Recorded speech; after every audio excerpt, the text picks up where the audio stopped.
ಇಲ್ಲಪ್ಪ ಈ ಸಲ 100% ಇಂಡಿಯಾ ಸೆಮಿಫೈನಲ್ಗೆ ಹೋಗಲ್ಲ, ನೋಡ್ತೀರಾ ಅಂತ ತುಂಬಾ ಚಾಲೆಂಜ್ ಮಾಡ್ತಾ ಇದ್ದಾರೆ. ಎಲ್ಲಿ ಕಣ್ಮರೆ ಆದ್ರು ಅಂತ ಗೊತ್ತಾಗ್ತಿಲ್ಲ. ನೆನ್ನೆಯಿಂದ ಜಿಂಬಾಬ್ವೆ ಮೇಲೆ ಹೋಗ್ಬಿಡ್ತಾರೆ, ಹಂಗೆ ಹಿಂಗೆ ಏನು ಇಂಡಿಯಾ ಒಂದೇ ಇರೋದ T20 ವರ್ಲ್ಡ್ ಕಪ್ನ ಹೊಡಿಯೋಕ್ಕೆ ಅಂತ ತುಂಬಾ ಜನ ಮಾತಾಡ್ತಾ ಇದ್ರು. ಸೊ ಇವತ್ತೆಲ್ಲಿ ನಿನ್ನೆ ಮ್ಯಾಚಿಂದ ಎಲ್ಲೂ ಕೂಡ ಕಾಣ್ತಾನೆ ಇಲ್ಲ. ನಿನ್ನೆ ಅಲ್ಲಿ ಸ್ಟೇಡಿಯಂ ಅಲ್ಲೂ ಕೂಡ ಒಂದ್ಸಲಿ ಧ್ವಂಸ ಆಗ್ಬಿಡ್ತು. ನಿನ್ನೆ ಹೇಟರ್ಸ್ಗಳು ಕೂಡ ಫುಲ್ಲು ಬ್ಯಾಟಿಂಗ್ ನೋಡೇ ಫುಲ್ ಧ್ವಂಸ ಆಗ್ಬಿಟ್ಟಿದ್ದಾರೆ ಅನ್ಸುತ್ತೆ. ನಿನ್ನೆ ಮ್ಯಾಚ್ ಅನ್ನ ನೋಡ್ಬಿಟ್ಟು ಆ ಲೆವೆಲಲ್ಲಿ ಚಚ್ಚಿ ಕೆಡವಿರೋದು.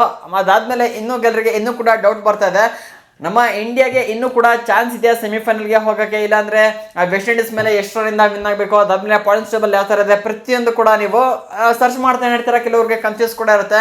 ಇವತ್ತಿನ ವಿಡಿಯೋದಲ್ಲಿ ಪ್ರತಿಯೊಂದು ಕೂಡ ಕ್ಲಿಯರ್ ಮಾಡ್ಬಿಡ್ತೀನಿ ನಿಮಗೆ. ನಮ್ಮ ಇಂಡಿಯಾ ಸೆಮಿಫೈನಲ್ಗೆ ಹೋಗೋಕ್ಕೆ ಚಾನ್ಸ್ ಇದೆಯಾ, ಇಲ್ಲಾಂದ್ರೆ ಏನೇನು ಫಾಲೋ ಅಪ್ ಮಾಡಬೇಕಾಗುತ್ತೆ, ಅದಾದ್ಮೇಲೆ ವೆಸ್ಟ್ ಇಂಡೀಸ್ ಮೇಲೆ ಎಷ್ಟರಿಂದ ವಿನ್ ಆಗಬೇಕು, ಇಲ್ಲಾಂದ್ರೆ ನಾವೀಗ ಕರೆಂಟ್ ಆಗಿ ಬೇರೆ ಟೀಮ್ ಮೇಲೆ ಡಿಪೆಂಡ್ ಆಗಬೇಕಾಗತ್ತಾ, ಪ್ರತಿಯೊಂದು ಕೂಡ ನೋಡ್ತಾ ಹೋಗೋಣ. ಚಾನಲ್ ಸಬ್ಸ್ಕ್ರೈಬ್ ಮಾಡಿಲ್ಲ ಅಂದ್ರೆ ಬೇಗ ಸಬ್ಸ್ಕ್ರೈಬ್ ಮಾಡ್ಕೊಳ್ಳಿ. ಇದೇ ರೀತಿ ಕ್ರಿಕೆಟ್ ಕಂಟೆಂಟ್ಗಳನ್ನ ಮುಂದೆ ಕೂಡ ನೋಡ್ತಾ ಇರ್ಬೋದು. ವಿಡಿಯೋಗೆ ಲೈಕ್ ಮಾಡಿಲ್ಲ ಅಂದ್ರೆ ಹಾಕಿ ಒಂದು ಲೈಕ್ ಅನ್ನ. ನಿನ್ನೆ ನಮ್ಮ ಇಂಡಿಯನ್ ಬ್ಯಾಟ್ಸ್ಮನ್ಸ್ಗಳು ಅಂತ ಯಾವ ಲೆವೆಲ್ ರಚೆ ಗೆದ್ದಿದ್ರು ಅಂತ ನೀವೇ ನೋಡ್ಬಿಟ್ಟಿದ್ರ. ಬಂದರು ಕೂಡ ಜಿಂಬಾಬ್ವೆ ಬೌಲರ್ಸ್ನ ತಿರುಗ್ ನೋಡ್ಕೊಬೇಕು, ಆ ತರ ಚಚ್ಚಿ ಕೆಡವಿರೋಂಥದ್ದು. ಮತ್ತೆ ಕೆಲವೊಬ್ರು ಮಾತಾಡೋದು ಕೂಡ ಕೇಳಿದೆ, ಏನಂದ್ರೆ ಜಿಂಬಾಬ್ವೆ ಮೇಲೆ ಹೊಡೆಯೋದೊಂದು ದೊಡ್ಡ ವಿಷಯನ ಗುರು, ಹಾಗೆ ಹೇಗೆ ಅಂತ. ನೀವು T20 ವರ್ಲ್ಡ್ ಕಪ್ ಅನ್ನ ನೋಡಿದ್ರೆ ಮಾತನ್ನ ಹೇಳ್ತಾನೆ ಇರಲಿಲ್ಲ. ಆಸ್ಟ್ರೇಲಿಯಾ ಗುರು, ಅಂತ ಆಸ್ಟ್ರೇಲಿಯಾ ಟೀಮನ್ನ ಚಚ್ಚಿ ಬಿಸಾಕಿರುವಂಥದ್ದು ಯಾರು ಹೇಳಿ? ಜಿಂಬಾಬ್ವೆ. ನೆನಪಿರ್ಲಿ, ಯಾರು ಹೇಳಿ? ಜಿಂಬಾಬ್ವೆ. ಅಷ್ಟು ಈಸಿ ಇರಲಿಲ್ಲ. ನಿನ್ನೆ ಕೂಡ ನೋಡ್ಬೋದು ಸುಮಾರು 184 ತನಕ ಕಾಂಪಿಟೇಷನ್ ಕೂಡ ಕೊಟ್ಟಿದ್ದಾರೆ. ಅದೇ ನಮ್ಮ ಇಂಡಿಯನ್ ಟೀಮ್ ಏನಾದರೂ ನಿನ್ನೆ ಜಸ್ಟ್ ಒಂದು 190 200 ನಿಯರ್ ಸ್ಕೋರ್ ಮಾಡಿದ್ರು ಕೂಡ ಅಷ್ಟೇ ಈಸಿಗೆ ಚೇಸ್ ಆಗೋ ಮ್ಯಾಚ್ ಕೂಡ ಆಗಿತ್ತು ನೆನ್ನೆ, ಯಾರಿಗೂ ಗೊತ್ತು. ಸೊ ಆ ಥರ ಲೆವೆಲಲ್ಲಿ ನೆನ್ನೆ ಜಿಂಬಾಬ್ವೆ ಕೂಡ ಬ್ಯಾಟಿಂಗನ್ನು ಕೂಡ ಆಡಿರುವಂಥದ್ದು. ನಾನು ಮ್ಯಾಚ್ ಅನಾಲಿಸಿಸ್ ವಿಡಿಯೋ ಮಾಡ್ಬೇಕಾದ್ರೆ ಕೂಡ ಹೇಳಿದ್ದೆ, ನಾವು ಜಿಂಬಾಬ್ವೆ ಟೀಮನ್ನು ವೀಕ್ ಅಂತ ತಗೊಳಂಗೆ ಇಲ್ಲ. ರಚ್ಚಿ ಗೆದ್ರು ಅಂದರೆ ಅವರು ಕೂಡ ಅಷ್ಟೇ ಹುಚ್ಚು ನಾಯಿ ಹೊಡೆದಂಗೆ ಹೊಡೆದು ಬಿಡ್ತಾರೆ. ಯಾರು ಬೆನೆಟ್ಟು ಎಷ್ಟೋ ಬಾಲಿಗೆ 100 ರನ್ ಆಗಲಿಲ್ಲ ಅನ್ಸುತ್ತೆ. ಸೊ ನಾವು 96 ರನ್ ಹೊಡೆದಿದ್ದು, ಒಬ್ಬನೇ ನೆನ್ಕೊಂಡು ಆಡಿದ ಪ್ಲೇಯರು. ಅದ್ರ ಜೊತೆ ಸಿಕಂದರ್ ರಾಜಾ ಕೂಡ ಸ್ವಲ್ಪ ಸಾಧನ ಕೂಡ ಕೊಟ್ಟರು. ಅದಾದ್ಮೇಲೆ ಜೊತೆಗೆ 200 ಪ್ಲೇಯರ್ ನೆನ್ಕೊಂಡು ಆಡಿದ್ರು ಅಂದರೆ ಅವ್ರಿಗೇನು ಹೊಡೆದ್ಬಿಡೋರು ಅನ್ಸುತ್ತೆ. ಆದರೂ ಕೂಡ 256 ಒಂದು ಬೆಸ್ಟ್ ಟಾರ್ಗೆಟನ್ನು ಕೊಟ್ಟಿದ್ದು ಇಂಡಿಯನ್ ಟೀಮ್ ಕಡೆಯಿಂದ. ಅದೊಂದು ಮಾತ್ರ ಪ್ಲಸ್ ಪಾಯಿಂಟ್ ಕೂಡ ಆಯಿತು. ಅದೇ ಹೇಳಿದ್ನಲ್ಲ, 210 ಕೊಟ್ಬಿಟ್ಟಿದ್ರು ಅಂದರೆ ನನ್ನ ಪ್ರಕಾರ ಇದನ್ನ ಚೇಸ್ ಮಾಡೋರೇನೋ ಜಿಂಬಾಬ್ವೆ, ಯಾರಿಗೆ ಗೊತ್ತು ಗುರು. ಅವ್ರನ್ನ ನಂಬಂಗೆ ಇಲ್ಲ, ಮತ್ತೆ ಅವ್ರ ಆಟನ ಯಾವ ಥರ ಆಡ್ತಾರೆ ಅಂತ ನೀವೆಲ್ಲ ನೋಡಿದ್ರೆ ಈಗಾಗಲೇ. ಅಂತ ಆಸ್ಟ್ರೇಲಿಯಾ ಟೀಮ್ನ ಚಚ್ಚಿ ಬಿಸಾಕಿ ಆಚೆ ಕಳಿಸಿರೋ ಟೀಮ್ ಕೂಡ ಆಗಿದೆ ಅದು. ಸೊ ತುಂಬ ಜನ ಮಾತಾಡೋದು ನೋಡ್ಬಿಟ್ರೆ ನನಗೆ ಒಂದ್ಸಲಿ ಉರ್ದೋಗ್ಬಿಡುತ್ತೆ. ಏನು ಗುರು ಇದು, ಜಿಂಬಾಬ್ವೆ ಮೇಲೆ ಹೊಡೆದೇನು ದೊಡ್ಡ ವಿಷಯನ? 250 300 ಕೂಡ ಹೊಡಿಬೋದು. ಬೇರೆ ಟೀಮ್ ಮೇಲೂ ಕೂಡ ಯಾವ ಥರ ಆಡಿದ್ರೆ ನೀವೇ ನೋಡಿದ್ರೆ. ಶ್ರೀಲಂಕಾ ಮತ್ತು ಜಿಂಬಾಬ್ವೆ ಮ್ಯಾಚ್ ಆದಾಗಲೂ ಕೂಡ ಅಷ್ಟೇ 170 ಎಷ್ಟೋ ಟಾರ್ಗೆಟನ್ನು ಕೂಡ ಕೊಟ್ಟಿದ್ರಲ್ಲ, 178 ಟಾರ್ಗೆಟನ್ನು ಕೂಡ ಕೊಟ್ಟಿದ್ರು. ಕೇವಲ 19.3 ಓವರಲ್ಲಿ ಮ್ಯಾಚನ್ನು ಕೂಡ ಮುಗಿಸಾಕಿದ್ರು. ಇದೆಲ್ಲ ನೋಡಿನೂ ಕೂಡ ನೀವು ಜಿಂಬಾಬ್ವೆ ವೀಕ್ ಟೀಮ್ ಅಂತ ಯಾವ ಥರ ಕನ್ಸಿಡರ್ ಮಾಡ್ತೀರಾ ನಂಗಂತೂ ಗೊತ್ತಾಗ್ತಾ ಇಲ್ಲ. ಆದ್ರೂ ಕೂಡ ನಿನ್ನೆ ನಿಜವಾಗ್ಲೂ ಅಭಿಷೇಕ್ ಶರ್ಮಾ, ತಿಲಕ್ ವರ್ಮಾ, ಸೂರ್ಯಕುಮಾರ್ ಯಾದವ್, ಹಾರ್ದಿಕ್ ಪಾಂಡ್ಯ ಎಲ್ಲ ಕೂಡ ಫಾರ್ಮ್ಗೆ ವಾಪಸ್ ಬಂದಿದ್ದಕ್ಕೆ ಪ್ಲಸ್ ಕೂಡ ಆಗ್ಬಿಡ್ತು. ಇಲ್ಲ ಅಂದ್ರೆ ಸ್ಟಾರ್ಟಿಂಗ್ ಸಂಜು ಸ್ಯಾಮ್ಸನ್ ನೋಡ್ಬಿಟ್ಟು ಎಲ್ಲ ಕೂಡ ಅದೇ ರೀತಿ ಉದ್ರೋಗಕ್ಕೆ ಸ್ಟಾರ್ಟ್ ಆಗಿಬಿಟ್ಟಿದ್ರು. ಅಂದ್ರೆ ನಿನ್ನೆ ಮ್ಯಾಚ್ ಫುಲ್ ಟಫ್ ಆಗಿಬಿಡೋದು.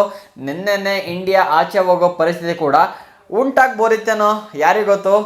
ಆ್ಯಕ್ಚುಲಿ ನಾನು ಏನು ಎಕ್ಸ್ಪೆಕ್ಟ್ ಮಾಡಿದ್ದೆ ಅಂದರೆ, ಏನು 140 ಒಳಗೆ ಫುಲ್ ಕಟ್ಟಾಕ್ಬಿಡ್ತಾರೆ ಜಿಂಬಾಬ್ವೆ ಅವ್ರನ್ನ ಅಂದ್ಕೊಂಡಿದ್ವಿ. ಆದರೆ ಶಿವಮ್ ದುಬೆ ಕಡೆಯಿಂದ 40 ರನ್ ಎಕ್ಸ್ಟ್ರಾ ಬಂದ್ಬಿಟ್ಟು ಇಲ್ಲೆಲ್ಲ ಮ್ಯಾಚ್ ಹಾಳಾಗ್ಬಿಡ್ತು. ಇಲ್ಲಾಂದ್ರೆ ಇನ್ನೂ ಹ್ಯೂಜ್ ರನ್ ರೇಟಿಂದ ನಿನ್ನೆ ಇಂಡಿಯಾ ಈಸಿ ವಿನ್ ಕೂಡ ಆಗ್ಬೋದಿತ್ತು. ಈಗ ಬಿಡಿ, ಅದೆಲ್ಲ ಆಗೋಗಿರೋ ಮ್ಯಾಚ್. ಇನ್ನು ಮುಂದೆ ಆಗ್ಬೇಕಿರೋ ಬಗ್ಗೆ ಯೋಚನೆ ಮಾಡೋಣ. ನೆಕ್ಸ್ಟ್ ವೆಸ್ಟ್ ಇಂಡೀಸ್ ಮತ್ತೆ ಇಂಡಿಯಾ ಮ್ಯಾಚ್ ಕೂಡ ಇರುವಂಥದ್ದು, ಅದು ಕೂಡ ಕ್ರೂಷಿಯಲ್ ಮ್ಯಾಚ್ ಕೂಡ ಆಗುತ್ತೆ. ಈ ಮ್ಯಾಚ್ ನಮಗೆ ರನ್ ರೇಟ್ ಏನು ಇಂಪಾರ್ಟೆಂಟ್ ಆಗೋದಿಲ್ಲ ಗುರು. ಜಸ್ಟ್ ನಮ್ಮ ಇಂಡಿಯಾ ಒಂದೇ ಒಂದು ರನ್ ಇಲ್ಲಾಂದ್ರೆ 1 ವಿಕೆಟಿಂದ ವಿನ್ ಆದ್ರೂ ಕೂಡ ಸಾಕು, ಪಾಯಿಂಟ್ ಅನ್ನ ಪಡ್ಕೊಂಡು ಆ ಟೇಬಲ್ 2ಗೆ ಹೋಗ್ಬಿಡ್ತಾರೆ. ಅದಾದ್ಮೇಲೆ ಡೈರೆಕ್ಟಾಗಿ ಸೆಮಿಸಿಗೆ ಎಂಟ್ರಿ ಕೂಡ ಆಗ್ತಾರೆ. ಇನ್ ಕೇಸ್ ವೆಸ್ಟ್ ಇಂಡೀಸ್ ಮತ್ತೆ ಇಂಡಿಯಾ ಮ್ಯಾಚಲ್ಲಿ ಇಂಡಿಯಾ ಲಾಸ್ ಆಗಿಬಿಡ್ತು ಅಂದರೆ ಹಿಂದೆ ಮುಂದೆ ನೋಡಂಗೆ ಎಲ್ಲ ವಾಪಸ್ ಮನೆಗೆ ಹೋಗ್ತಾ ಇರಬೇಕಾಗುತ್ತೆ. ಹಾಗಾಗಿ ನೆಕ್ಸ್ಟ್ ಮ್ಯಾಚು ವೆಸ್ಟ್ ಇಂಡೀಸ್ ಅವ್ರಿಗೆ ಕೂಡ ಕ್ರೂಷಿಯಲ್ ಮ್ಯಾಚ್ ಆಗುತ್ತೆ. ಅದಾದ್ಮೇಲೆ ಇಂಡಿಯಾದವ್ರಿಗೆ ಕೂಡ ಕ್ರೂಷಿಯಲ್ ಮ್ಯಾಚ್ ಕೂಡ ಆಗುತ್ತೆ, ಅಂದರೆ ಸೆಮಿಫೈನಲ್ಗೆ ಎಂಟ್ರಿ ಆಗೋಕ್ಕೆ. ಹಾಗಾಗಿ ನೆಕ್ಸ್ಟ್ ಮ್ಯಾಚ್ ಕೂಡ ಅಷ್ಟೇ ನಾವು ಅಂದ್ಕೊಂಡಷ್ಟು ಈಸಿ ಇರೋದಿಲ್ಲ. ವೆಸ್ಟ್ ಇಂಡೀಸ್ ಪ್ಲೇಯರ್ಸ್ ಯಾವ ಟೈಮಲ್ಲಿ ಯಾವ ಥರ ಹುಚ್ಚು ನಾಯಿ ಹೊಡೆದಂಗೆ ಹೊಡಿತಾರೆ ಅಂತ ಗೊತ್ತೇ ಆಗೋದಿಲ್ಲ. ನಿನ್ನೆ ಸೌತ್ ಆಫ್ರಿಕಾ ಮತ್ತು ವೆಸ್ಟ್ ಇಂಡೀಸ್ ಮ್ಯಾಚ್ ಆದಾಗ ಸ್ವಲ್ಪ ಫ್ಲಾಪ್ ಆದರೂ ಬಿಡಿ, ಅದಕ್ಕಿಂತ ಮುಂಚೆ ಮ್ಯಾಚನ್ನು ತೆಗೆದು ನೋಡಿದ್ವಿ ಅಂದರೆ 254 ಟಾರ್ಗೆಟ್ನ ಕೊಟ್ಟಿದ್ದು ಸಾಮಾನ್ಯ ಮಾತು ಅಲ್ವೇ ಅಲ್ಲ. ಸೊ ಇದೇ ರೀತಿಗೆ ನಮ್ಮ ಇಂಡಿಯಾದಲ್ಲಿ ಸ್ವಲ್ಪ ಲೇಜಿನೆಸ್ ಅನ್ನ ಮಾಡ್ಕೊಂಡ್ರು ಅಂದ್ರೆ ಮುಗಿತು ಕತೆ. ಅವರು ಕಪ್ಪನ್ನು ಹೊಡ್ಕೊಂಡು ಹೋಗಿ ಸೆಮಿಫೈನಲ್ಗೆ ಎಂಟ್ರಿ ಆಗಿಬಿಡ್ತಾರೆ, ಮತ್ತೆ ನಾವು ವಾಪಸ್ ಬರೋಕ್ಕಾಗುತ್ತೆ. ಬಟ್ ನೆಕ್ಸ್ಟ್ ಮ್ಯಾಚಲ್ಲಿ ಸಂಜು ಸ್ಯಾಮ್ಸನ್ ಸ್ವಲ್ಪ ಕಮ್ ಬ್ಯಾಕ್ ಮಾಡಿದ್ರು ಅಂದರೆ ಒಳ್ಳೆ ಟೀಮ್ ಬಿಲ್ಡ್ ಕೂಡ ಆಗಿಬಿಡುತ್ತೆ. ಅದಾದಮೇಲೆ ಲಾಸ್ಟ್ ಮ್ಯಾಚ್ ಜಿಂಬಾಬ್ವೆ ಮತ್ತು ಇಂಡಿಯಾ ಮ್ಯಾಚಲ್ಲಿ ಯಾವ ಥರ ಪರ್ಫಾರ್ಮನ್ನು ಮಾಡಿದ್ರು, ಬ್ಯಾಟಿಂಗನ್ನು ಮಾಡಿದ್ರು, ಅದೇ ಲೆವೆಲಲ್ಲಿ ನೆಕ್ಸ್ಟ್ ಮ್ಯಾಚಲ್ಲಿ ಕೂಡ ಫಾರ್ಮನ್ನು ಕಂಟಿನ್ಯೂ ಮಾಡಿಬಿಟ್ರು ಪ್ರತಿಯೊಬ್ಬರು. ಅಂದರೆ ಇದೇ ರೀತಿ ರನ್ನನ್ನು ಕೂರಿಸ್ಬಿಟ್ರು ಕೂಡ ಸಾಕು ಗುರು, ಆರಾಮಾಗಿ ನಾವಿಲ್ಲಿ ಮ್ಯಾಚನ್ನು ವಿನ್ ಕೂಡ ಆಗ್ಬೋದು. ನೆಕ್ಸ್ಟ್ ಮ್ಯಾಚ್ ಇರೋದು ಕೋಲ್ಕತ್ತಾ ಈಡನ್ ಗಾರ್ಡನ್ ಸ್ಟೇಡಿಯಮಲ್ಲಿ ಕೂಡ ಆಗಿದೆ. ಪಿಚ್ ರಿಪೋರ್ಟ್ ಬಗ್ಗೆ ಏನೇನು ಅನಾಲಿಸಿಸ್ ಕೂಡ ಮಾಡಿಲ್ಲ, ಅದ್ರ ಬಗ್ಗೆ ಇನ್ನೊಂದು ವಿಡಿಯೋ ಕೂಡ ಮಾಡ್ತೀನಿ. ಇನ್ನ ಹಾಗೆ ಪಾಯಿಂಟ್ಸ್ ಲೆವೆಲ್ ಕಡೆ ಕಣ್ಣು ಆಡ್ಸೋದಾದ್ರೆ ಈಗಾಗಲೇ ಸೂಪರ್ 8 ನ ಗ್ರೂಪ್ 1 ಇಂದ ಸೌತ್ ಆಫ್ರಿಕಾ ಈಗಾಗಲೇ ಕ್ವಾಲಿಫೈ ಕೂಡ ಆಗ್ಬಿಟ್ಟಿದೆ ಸೆಮಿಫೈನಲ್ಗೆ. ಅದಾದ್ಮೇಲೆ ಗ್ರೂಪ್ 2 ಇಂದ ಇಂಗ್ಲೆಂಡ್ ಕ್ವಾಲಿಫೈ ಕೂಡ ಆಗಿದೆ. ನಿಮ್ಗೆಲ್ಲೊಂದು ಡೌಟ್ ಕೂಡ ಇರುತ್ತೆ, ಸೆಮಿಫೈನಲ್ ಇಲ್ಲಿ ಯಾವ ತರ ಆಗುತ್ತೆ ಏನ್ ಕತೆ ಅಂತ. ಈಗ ಸೌತ್ ಆಫ್ರಿಕಾ ಆಲ್ರೆಡಿ ಕ್ವಾಲಿಫೈ ಕೂಡ ಆಗಿದೆ, ಮತ್ತೆ ಇಂಗ್ಲೆಂಡ್ ಕೂಡ ಕ್ವಾಲಿಫೈ ಆಗಿದೆ, ಅಂದ್ರೆ ಸೆಮಿಫೈನಲ್ಗೆ ಕ್ವಾಲಿಫೈ ಕೂಡ ಆಗ್ಬಿಟ್ಟಿದೆ. ಈಗ ಸೆಮಿಫೈನಲ್ ಯಾವ ತರ ಕಂಡಕ್ಟ್ ಮಾಡ್ತಾರೆ ಅಂದ್ರೆ ಟೋಟಲ್ ಆಗಿ 2 ಸೆಮಿಫೈನಲ್ ಕೂಡ ಆಗುತ್ತೆ. ಇವತ್ತು ನೋಡ್ಬೋದು ಯಾವುದು ನ್ಯೂಜಿಲೆಂಡ್ ಮತ್ತೆ ಇಂಗ್ಲೆಂಡ್ ಮ್ಯಾಚ್ ಕೂಡ ಇರುವಂತದ್ದು. ಇವತ್ತೇನಾದ್ರೂ ನ್ಯೂಜಿಲೆಂಡ್ ವಿನ್ ಆಯ್ತು ಅಂದ್ರೆ ಸೌತ್ ಆಫ್ರಿಕಾ ಜೊತೆ ಸೆಮಿಫೈನಲ್ ಆಡುತ್ತೆ. ಇನ್ ಕೇಸ್ ನ್ಯೂಜಿಲೆಂಡ್ ಸೋಲ್ತು ಅಂದ್ರೆ ಪಾಕಿಸ್ತಾನಕ್ಕೆ ಇನ್ನೊಂದು ಚಾನ್ಸ್ ಕೂಡ ಇರುವಂತದ್ದು.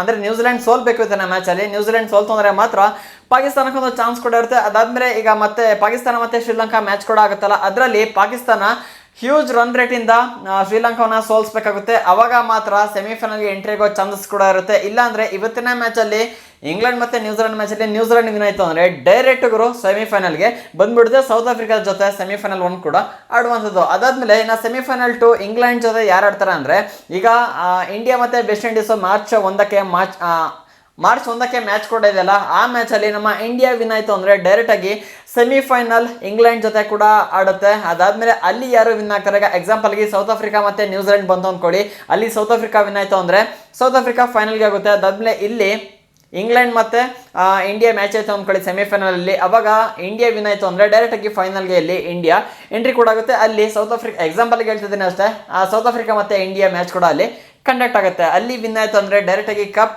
ಆ ಟೀಮ್ ಅಲ್ಲಿ ಹೊಡ್ಕೊಂಡು ಹೋಗುವಂಥದ್ದು. ಈಗ ನಿಮ್ಮೆಲ್ಲ ಡೌಟ್ ಕೂಡ ಕ್ಲಿಯರ್ ಆಗಿದೆ ಅನ್ಕೊಳ್ತೀನಿ. ಇಷ್ಟು ಮಾಹಿತಿ ತಿಳ್ಕೊಂಡ್ಮೇಲೆ ನೀವು ವಿಡಿಯೋ ಲೈಕ್ ಮಾಡಿಲ್ಲ, ಚಾನಲ್ ಸಬ್ಸ್ಕ್ರೈಬ್ ಮಾಡಲಿ ಅಂದ್ರೆ ಬಹಳ ಮೋಸ ಆಗುತ್ತೆ ಗುರು. ದಯವಿಟ್ಟು ಪ್ರತಿಯೊಂದು ಕೂಡ ಬೇಗ ಮಾಡಬೇಡಿ. ಇನ್ನೊಂದು ಫ್ರೆಶ್ ಕಂಟೆಂಟ್ ಜೊತೆ ಮುಂದಿನ ವಿಡಿಯೋದಲ್ಲಿ ಸಿಗೋಣ. ಜೈ ಹಿಂದ್, ಒಂದೇ ಮಾತರಂ.